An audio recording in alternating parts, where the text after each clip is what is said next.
So in my management plan, I began with my personal philosophy.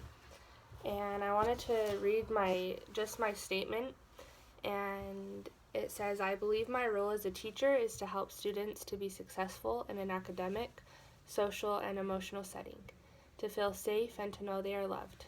I expect my students to try their hardest, to be positive, and to be kind to those around them.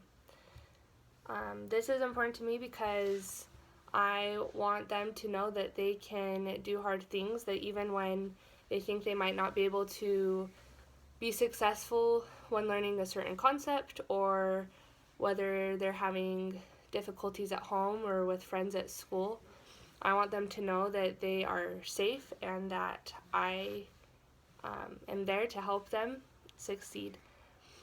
Next, I wanted to talk about interventions. And so the different levels of interventions that I will do in my classroom when necessary. So here we have different interventions we discussed in class, such as the bubble gum jar. When a student is doing something good, I can walk over and hand them a sticker and they can add it to their bubble gum jar. Or over here we have the nice notes. By helping fill each other's buckets, it says I would like to fill, and then they can put a student's name on it, their bucket by saying, and then they can fill it out and stick it in the student's bucket that they noticed that they were doing a nice thing for. And so when intervening in a classroom, there's different levels of intervention. And so first, it's important to set expectations to make sure that my students understand what is expected of them. And so when they are misbehaving, they know I can help them and remind them what rule they're breaking. It's important to look at the students when they are misbehaving so that they understand that I see what they're doing. When necessary, you can then walk towards them. And if they're continuing to misbehave, you can stand by them specifically and even touch them on the shoulder and let them know that I'm here and I don't approve of the way you're acting at this moment. And when necessary, you can even talk to the child privately, and you can have them stay after class for just a second and say, look, I saw the way you were treating so-and-so, or it's not okay when you're talking during lecture time, or the way you were treating your laptop is not okay, or whatever it is that they were doing. Let them know that that's not okay and that you expect them to do better next class. And I also think it's important to let your students know that even though they did misbehave, that you know that they can do better and that you can help them to do better. And so that way they know that you care, but the way they were behaving is not okay. Next, in my personal philosophy is prevention strategies for the democratic classroom. So I specifically chose for my prevention strategy to have this sign that says, Mrs. Williams, please add a pedal every time you see my friends following directions the first time. Love, Miss Jen. So here they can add a pedal. She can add a pedal.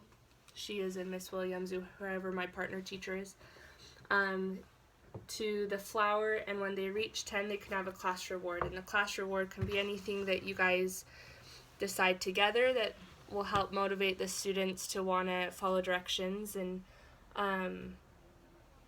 that might be 5 extra minutes at recess, or if there's assigned seating, they can sit where they would like for a class period or a day or whatever you guys decide.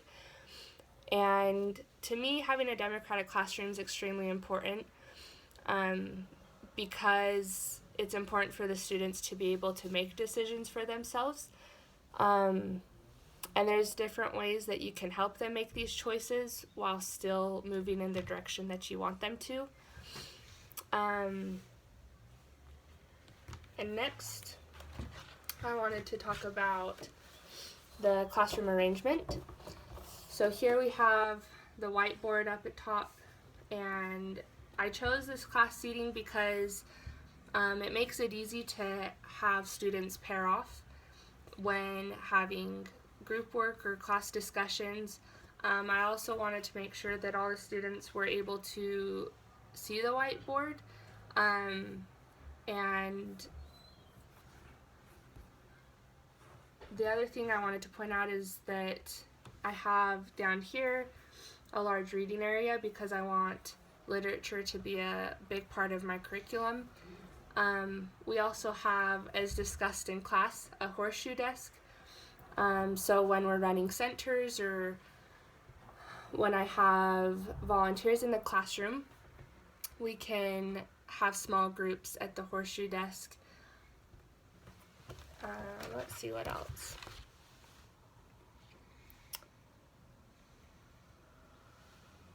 So here, lastly, I wanted to discuss rules and procedures.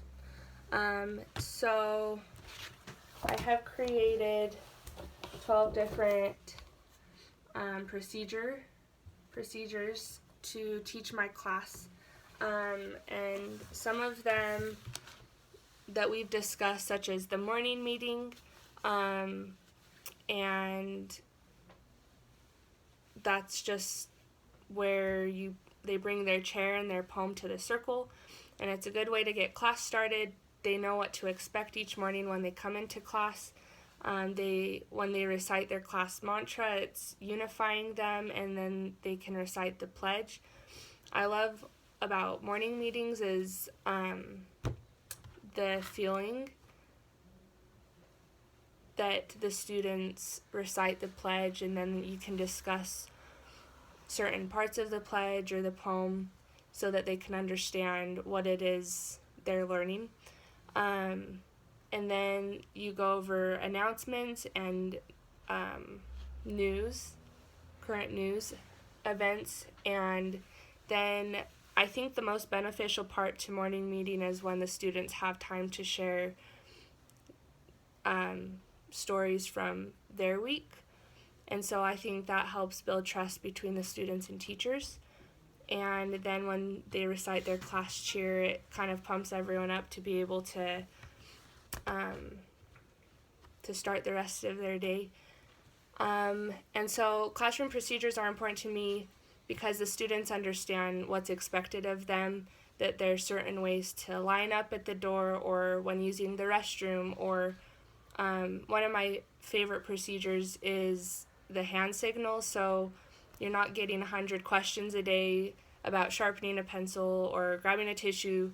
They can just hold up their fist if they need a tissue. They can hold up one finger if they need a pencil.